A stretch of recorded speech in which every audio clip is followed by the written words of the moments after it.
At the beginning of the Christian movement, Jesus' followers were fed to wild animals for Roman entertainment. Then, as the story goes, the Roman Emperor Constantine had a vision of the cross, which inspired him to adopt Jesus as his savior. As a result, the West became Christian. But did Constantine really convert to Christianity? Or are modern Christians worshiping a version of Jesus created by a die-hard pagan? This is one of the secrets of Christianity being unearthed by investigative journalist Simka Jakubowicz. From deserts to tombs, from Rome to the Holy Land, Simka tracks down the truth behind historical myths, long-held beliefs, and some of the greatest biblical stories ever told.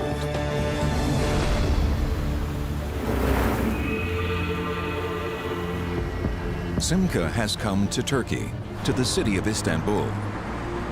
Back in the 4th century AD, Constantine built his new capital here and called it Constantinople. By that point, Constantine had already legalized Christianity. But it's still a matter of controversy whether Constantine himself became a true Christian. I'm underneath modern Istanbul, the city that Constantine built. Until Constantine, some 300 years after the crucifixion, Christianity was essentially an illegal movement. After Constantine, within a few years, a few decades, it would become the official religion of the Roman Empire, and the reason why so much of the world today is Christian. The question is, who was he? And the religion that he created, is it a religion that Jesus would recognize? In the 4th century AD, the Roman Empire was divided into 4 major areas. Each region had its own ruler. But when Constantine's father, who ruled the West, died in York, England in the year 306, his army declared Constantine ruler of the entire Roman Empire. This sparked a bloody struggle to determine who would end up emperor. In the year 312, Constantine was pitted against the general Maxentius, who controlled the central region, including the city of Rome.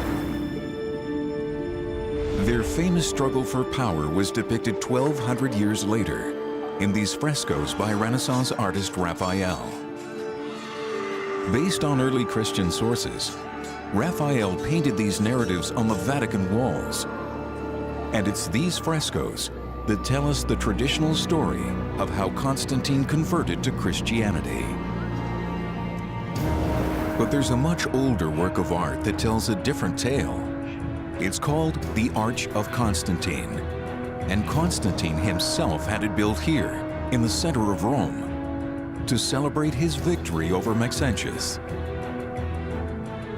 Over 6 stories high, Constantine's arch was erected just 91 meters from the Colosseum, where Christians were once killed for sport. For fear of damage, the Department of Antiquities in Rome hasn't given anyone permission to examine it up close for more than 30 years. Until now. The closest you can get to Constantine is the arch behind me, across from the Colosseum. It's Constantine's Victory Arch, and on it he sculpted his narrative. The problem is you can't get close to it. In 30 years, no one has. But now, we're gonna go up and take a look. In his quest to decode the arch, Simka is joined by Constantine expert Elizabeth Marlowe, who has seen the carvings on Constantine's arch only from ground level or in photographs. Until now, she has never seen them up close. Oh my God, look at that. That is so fantastic. Look how big they are. From this elevated perspective, Simka can now see how Constantine wanted his victory over Maxentius depicted in stone for all time. This is amazing. I'm excited It's like a kid. spectacular to be up here. Everyone should see Constantine's arch this way. Constantine's arch depicts the battle between Constantine and Maxentius for strategic control of the Milvian Bridge, just north of Rome. According to the tradition depicted in Raphael's paintings, Constantine's forces were greatly outnumbered. But then, Constantine is said to have had a vision of the cross, followed by a dream of Jesus that changed his life and ours forever. In that moment, Constantine was said to have denounced the Roman paganism that he was brought up with in favor of a newfound belief in Christianity. He ordered his soldiers to paint their shields and banners with the symbol of the cross and led his army to victory. He then went on to convert the entire Roman world to the Christian faith. That's what the Christian tradition tells us. But what does Constantine's arch have to say? In this panel, Constantine's face was deliberately hacked out by a long-forgotten opponent to his legacy. Here, we can still clearly see the defeated Maxentius drowning in the river Tiber. But is there any evidence that Constantine really had a vision of the cross that converted him to Christianity? Who's that guy behind him? That's one of his own men carrying a standard. That's a military standard. No cross there. No cross there. You can't see that from down below. No. I see a shield very clearly. Yes. No cross there. No. No. When we look at the evidence from Constantine's reign itself, the Arch of Constantine really being the best source we have in the years immediately following that battle, there's no trace of Christianity on this monument. No images of Jesus, no crosses, no Christian symbolism anywhere on his arch. Considering his vision, you would think Constantine would be championing Christianity. Is it possible that there was no vision at all? In Constantine's day, emperors had to win over the Roman army. Was the vision invented to win over Christian soldiers? But wait a minute, the Roman army persecuted Christians. It crucified Jesus. There wouldn't have been Christians in the Roman army. Maybe there were. To investigate the possibility of Christians in Constantine's army, Simca travels to northern England, once the outer reaches of the Roman Empire. It's here where Constantine's rise to power began. The area is littered with Roman military forts, like this one, located at Hadrian's Wall on the Scottish border. And it's here that Andrew Burley has found evidence of Christians in the Roman army. Now, what do you make of it?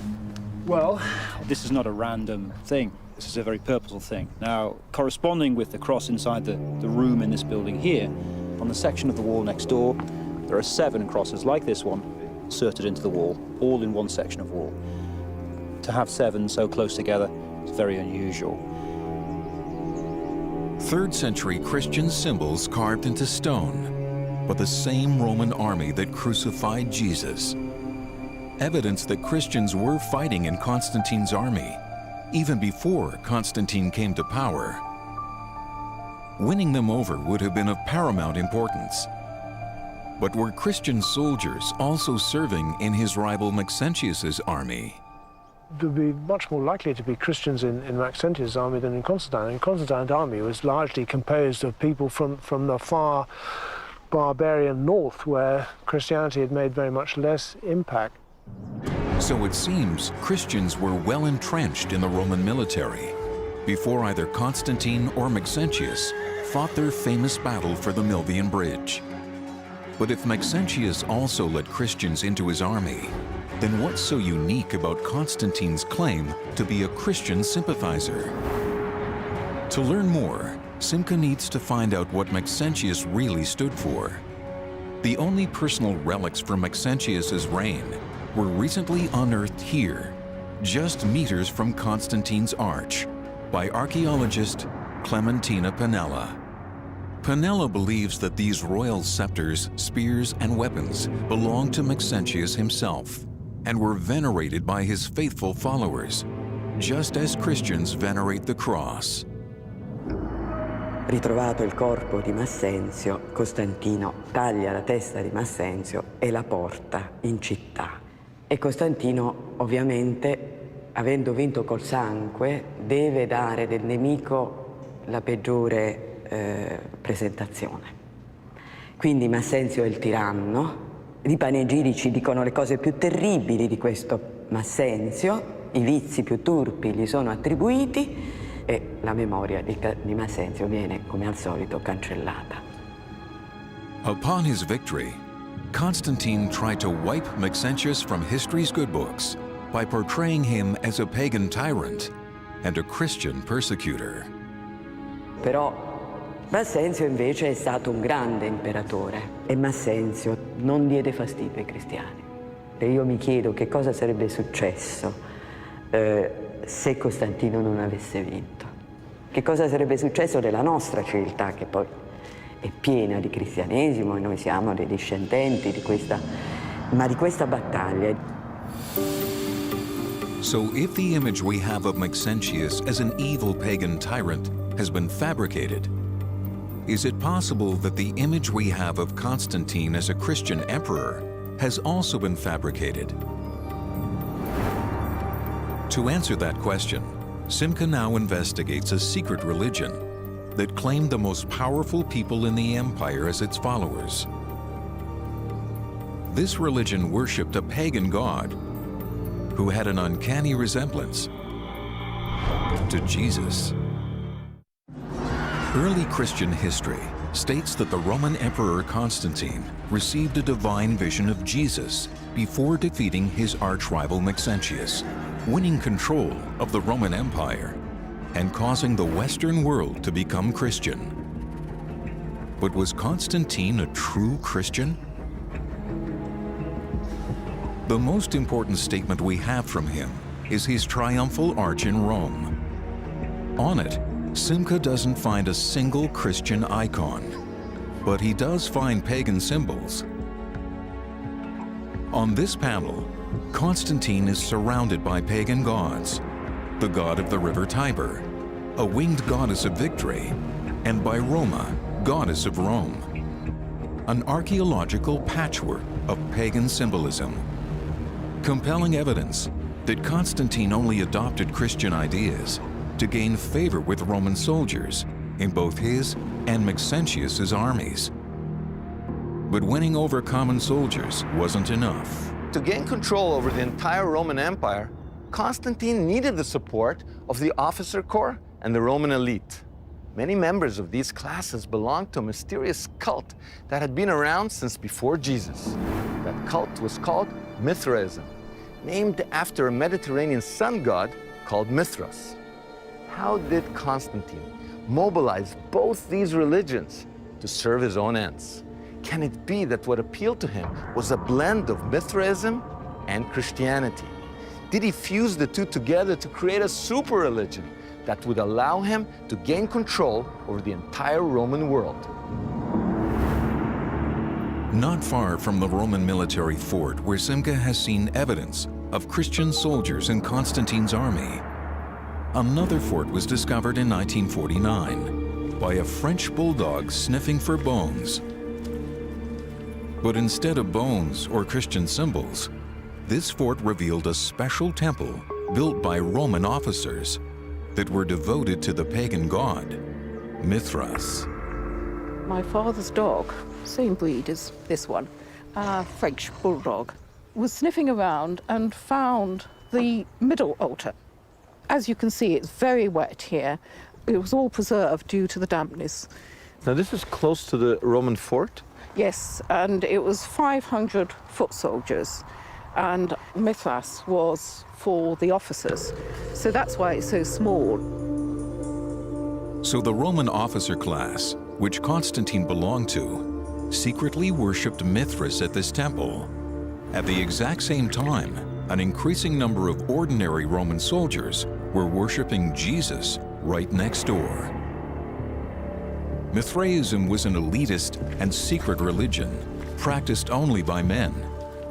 Initiates walked into this clandestine temple, lit only by a few torches. Arriving at the front of the temple, these initiates would have seen an altar to the god Mithras, rays projecting from his head. Lit from behind by candlelight, the halo effect symbolized Mithras' status as a sun god, a striking precursor to the halo that surrounds the head of Jesus. This could be mere coincidence if it weren't for the fact that archaeologists have found the remains of Mithraic temples all over the Roman Empire. And more often than not, those temples were found hidden beneath the world's first Christian churches. To see one of these Mithraims, Simca now goes to the Santa Prisca Church in Rome.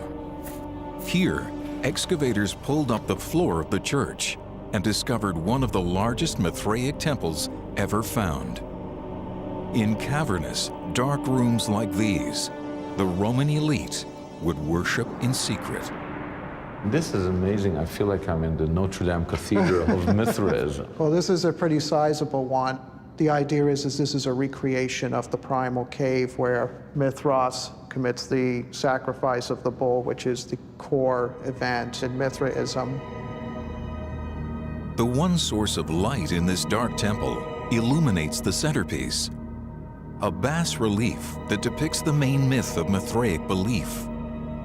Jutting out from the primordial rock, the sun god Mithras, the son of the sun, slaughters the sacrificial bull. And through the shedding of his blood, the universe is created anew. Impressive, but it also sounds pretty pagan. And yet, a strange inscription here suggests a more Christian approach.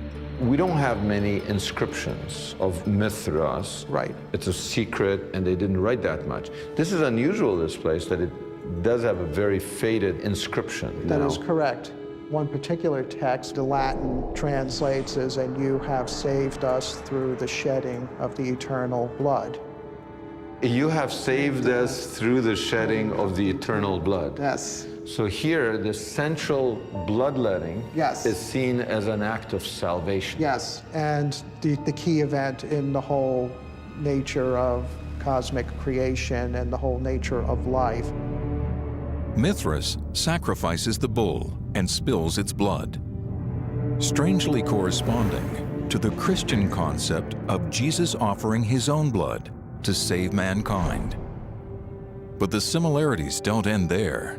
A lot of the Mithraic rituals very closely corresponded to what the Christians would do in their worship. The sacred meal that they would participate in is taking the body or the blood of this sacrifice by sharing a meal of bread and wine. Here? Here, So it's communion. it's basically a communion, a Eucharist, and those who partake in this feast will live forever. So just as Christians reenact the Last Supper with Jesus before his death, a form of communion was also practiced here. And just as Jesus died and was resurrected, so was Mithras, which is why at this altar, Mithras is pictured right next to a sculpture of an Egyptian god. And this particular god, if you look carefully at his forehead, you notice that little lock that hangs down there. That actually would signify that he is the reconfiguration of the god Osiris. And Osiris is the dying Exactly. and resurrecting Right. god of the Egyptians. Right. Just like Christians, Mithraeus believed in the concept of resurrection, which may explain why both religions were popular to members of the Roman military. Faced with the daily risk of death, who wouldn't put their faith in the possibility of resurrection and eternal life? But what's most compelling is evidence that Mithras' followers celebrated his holy birth on December 25th, the same day that Christians would later celebrate the birth of Jesus. It was shocking to me when I learned that nobody talked about Jesus' birthday as December 25th when, Right. when Jesus was walking the earth. Yes, It was Mithras' birthday. that is correct. And this is because December 25th was for the Romans always a traditional important holiday, the Feast of the Saturnalia, which went on for 12 days. And everybody was expected to give presents during Oh my that time goodness. period. And So suddenly 12 days, gift giving, December 25th. and a lot of these symbols do find their way into Christian iconography. As it turns out, Mithraism is embedded in the Gospels themselves through the story of the three wise men. At the Church of St. Apollinaire Nuovo in Ravenna, Italy, the iconography is still Mithraic. Here we have the three wise men, also known as the Magi. This is the scene as recounted at the birth of Christ, that these three wise men are bringing these gifts to the Christ child.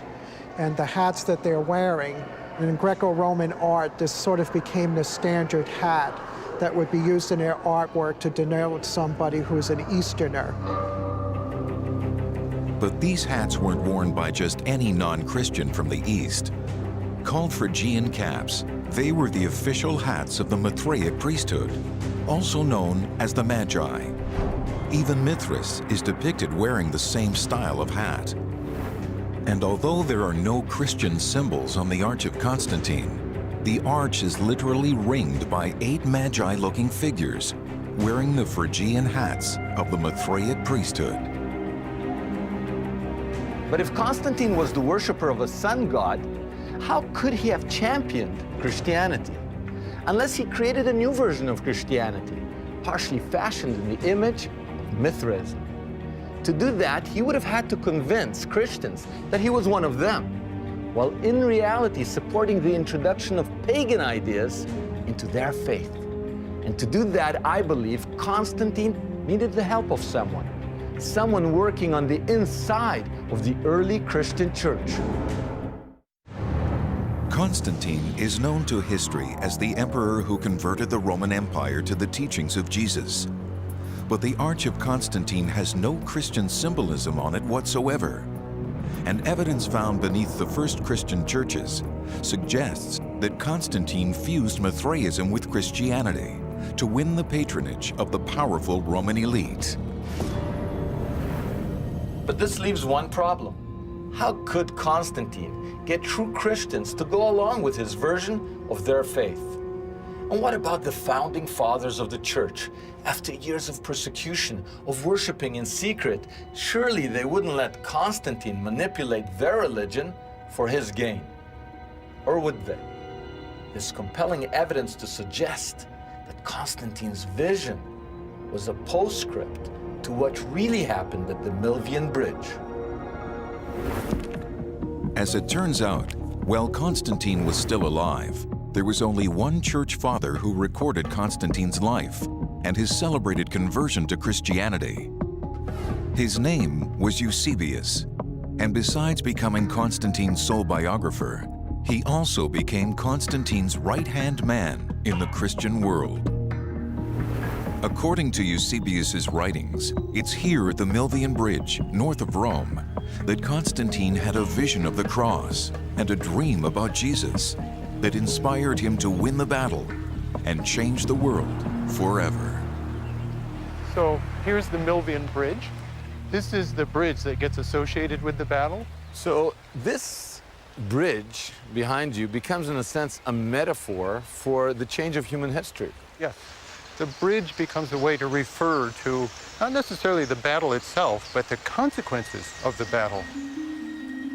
Yet in Eusebius's first draft of this account, he doesn't mention Constantine's vision at all.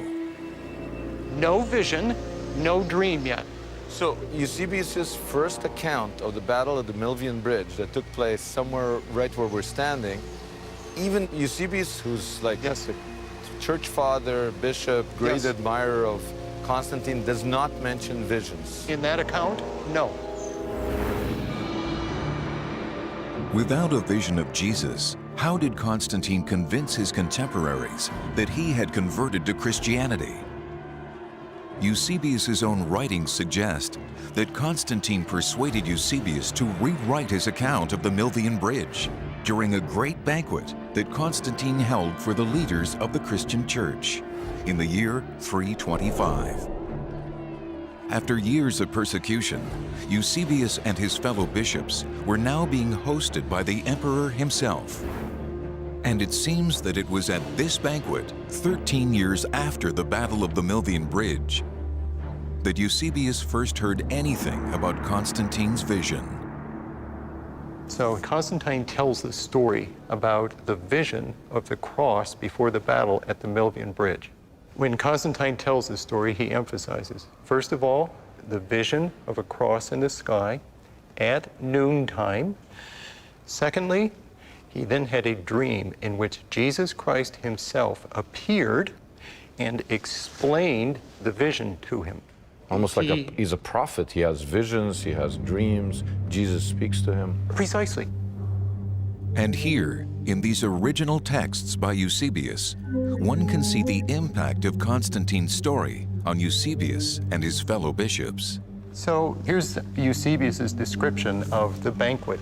He compares this banquet with the emperor to the coming of Jesus.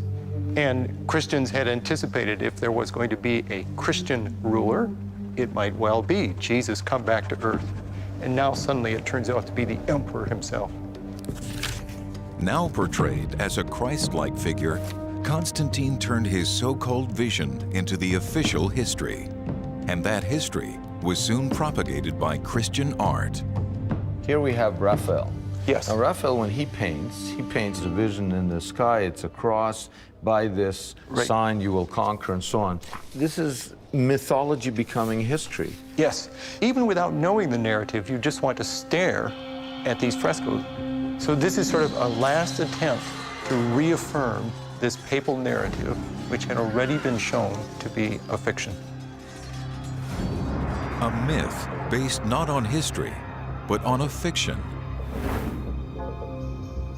But if Eusebius's biography of Constantine represents the myth, what did Constantine really believe in? The only direct link we have to Constantine is his arch, which is adorned by pagan symbols. But on it, we can also see reliefs depicting 3 former emperors: the philosopher Marcus Aurelius, the conqueror Trajan, and the statesman Hadrian, all stolen from previous monuments and strategically recycled for his arch. Begging the question, why would Constantine decorate a monument to his own achievements with reliefs taken from other emperors, unless he was really saying something about himself? But how was he going to do that? The answer may lie at the very top of the arch. Here, there is an inscription, and it states in Latin, Instinctu Divinitatis, which describes Constantine as divinely inspired. When looking at what's depicted on his arch, what we find are pagan gods from the Roman pantheon, and none so prominently rendered as the sun god Apollo. The light is amazing. And it's so appropriate with the rising of the sun god right there to have it illuminated by the sun this way. Before Constantine's alleged vision, he followed the official religion of the Roman Empire, the imperial cult, a pagan religion that worshipped Apollo above all else. Much like the pagan god Mithras, Apollo was the sun god that represented the light of creation. According to the imperial cult, Constantine, as emperor, was a superhuman avatar, the link between Apollo and the rest of humanity. And from the archaeology, it's clear that Constantine bought into this idea completely. He commissioned this 12-meter statue of himself. And not surprisingly, the statue came with an enormous head. Built into this statue's healthy hairline may be evidence that Constantine believed he was more than a mere representative of Apollo. That's not Christian to me. To me, that's saying, I am God. Right. There's absolutely no humility in any of Constantine's self-fashioning. I mean, he's very happy to have a 40-foot-tall statue of himself looming over this space in the center of Rome. He allows cities in the north of Italy to erect cults to his family, to worship him as a god. He's aloof, he's giant, and he's godlike. Yes, he's superhuman. He is superhuman. The image of Constantine with sun rays emanating from his head not only matches the earliest images of Apollo, it also matches the iconography of Mithras. And is it just coincidence that Christian art begins to depict Jesus the same way, with a halo of light around his head? Or was Constantine combining all the gods of light into one? When Constantine claimed to have had a vision of the Milvian Bridge, which religion was Constantine truly embracing? Did Constantine abandon paganism for Christianity? Or did he blend Apollo and Mithras into Jesus Christ and then refashion all three in his own image? As it turns out, when Constantine had his arch built, he topped it off with a bronze portrait of himself. Destroyed in antiquity, this statue depicted him riding the same kind of chariot as Apollo, seemingly taking off into sunny skies. Constantine is known to history as the first Roman emperor to convert to Christianity, legalize it, and thereby change the world. But the archaeology he left behind suggests an alternative history. His triumphal arch is covered with pagan symbols, and from the statues he erected of himself, it seems that Constantine not only worshipped pagan gods, he saw himself as having a special relationship with them. If Constantine saw himself as divinely ordained, he would have seen his reign as a new founding. He would have believed that he was responsible for changing the course of human history. And the new founding needs a new capital. Rome would no longer do. So he went to what is today Istanbul in modern-day Turkey, and he founded a new capital for his new empire. He didn't name it after Jesus or the apostles. Rather, he stayed true to his nature, and he named it after himself. He called the new city Constantinople. He left Rome, and he certainly never returned there again. Settled on this incomparable site. It bridges the two continents. It's strategically and tactically located in virtually an ideal position, easily defended. And I think he wanted a monument to himself. He wanted his own city with his own imprint on it. Despite Constantine's reputation as the first Christian emperor, the most dominant feature of Constantinople's skyline was not a Christian church, but a giant column that was once topped by a huge bronze statue of the sun god, Apollo. The statue is long gone, and the column is under renovation. But at the time of Constantine, people were worshiping the sun god here. When the city was built, this was a big plaza or forum, and that column was in the center of it. It's about... And yet, Constantine's statue of Apollo was not like other pagan images. He did make a slight modification to it. He replaced Apollo's face with his own. Did Constantine pull off the greatest hoax of all time by pretending to be a Christian? Was he actually equating himself with both Apollo and Jesus? Or did he merely see himself as their special emissary?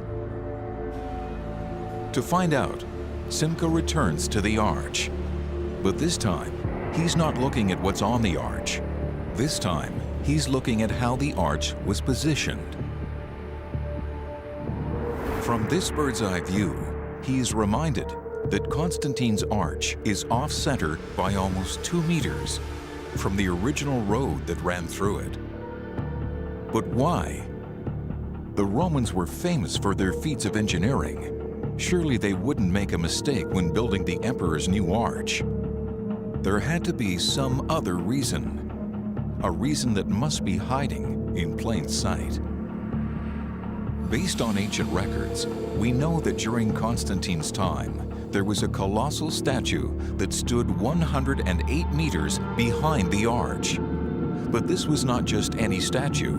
It was a 30-meter-high monument to Apollo. Is there a connection between the statue and the arch? Expert Elizabeth Marlowe thinks she's found that connection. So then I started playing around on the living room floor in my apartment, where I made a little cutout of the arch and I propped it up, and I got a doll and I set him up and then set the arch up in front of him, and I worked out the proportions very carefully. Lying down and peering through the central passageway, for me that was the aha moment.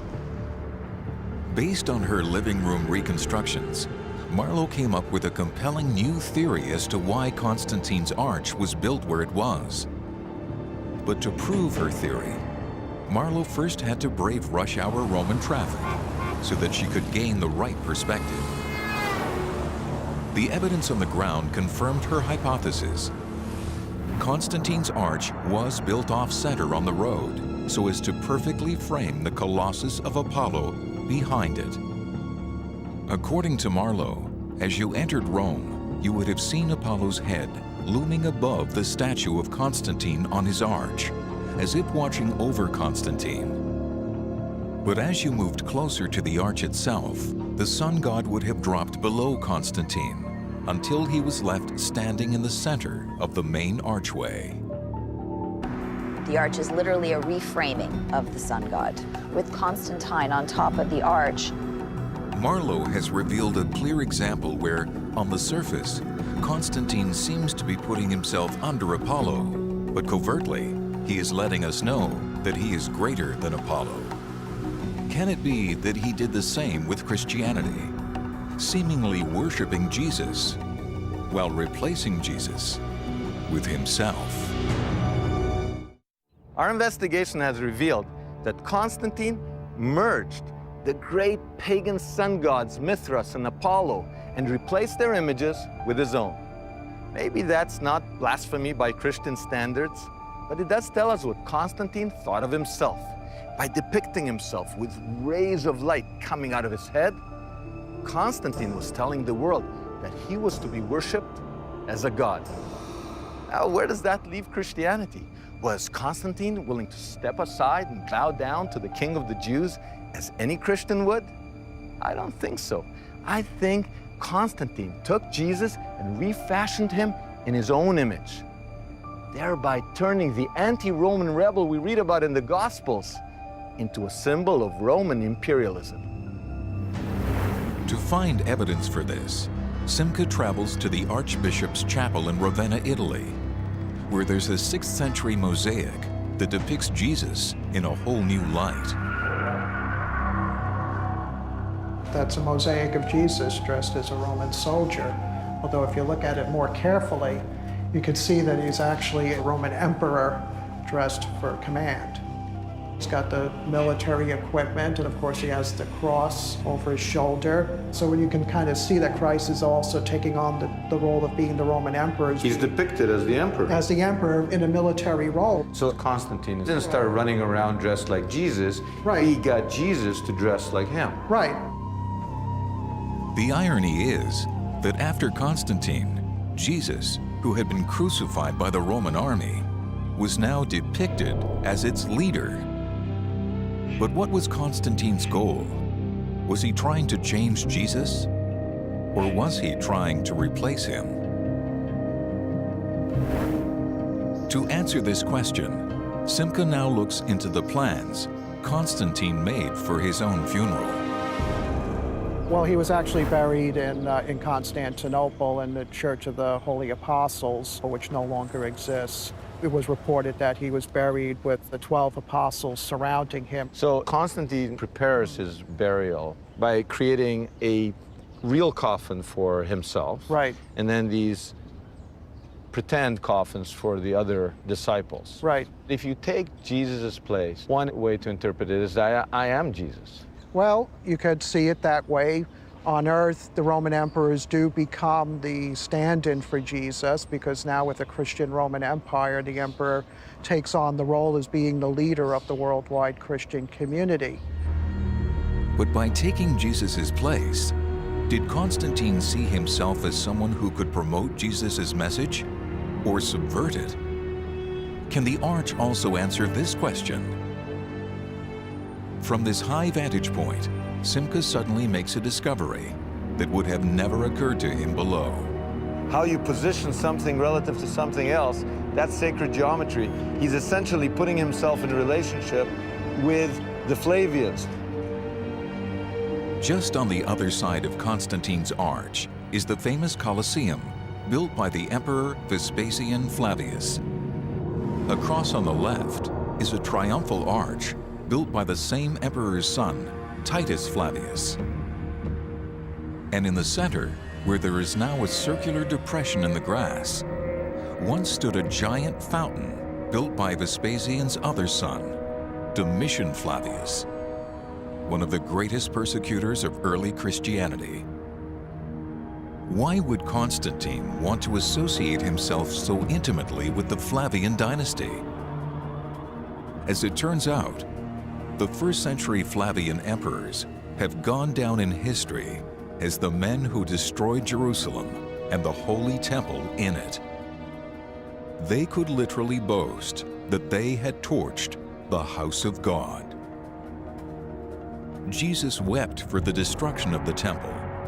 In contrast, by positioning his arch in close proximity to the destroyers of the temple, Constantine was permanently linking his legacy with theirs. But if that wasn't enough, he celebrated the Flavian name as his own. He called himself Flavius Constantinus. Could it be that just as the Flavians boasted that they had defeated the God of Israel, Constantine schemed to defeat the religion that worshipped Jesus as God's Son? But as we have seen, Constantine was going to do it not by oppressing Christianity, but by adopting it. Not by defeating it, but by defining it. He would out-Flavian the Flavians. He wouldn't fight people, he would fight their ideas. For 1,500 years, people accepted the story that Constantine was a true Christian, that he had a vision of the cross, and that he converted a pagan Roman Empire to Christianity. But our investigation has revealed another story, one that isn't particularly Christian. We're not the first. Other investigators have noticed discrepancies in Constantine's character, but they concluded that maybe he wasn't religious. Maybe he was just pragmatic. But maybe he was religious after all. Not in a Christian sense, but in a pagan sense. It seems that he put his faith in the Son. He believed in the Son's only begotten Son, himself.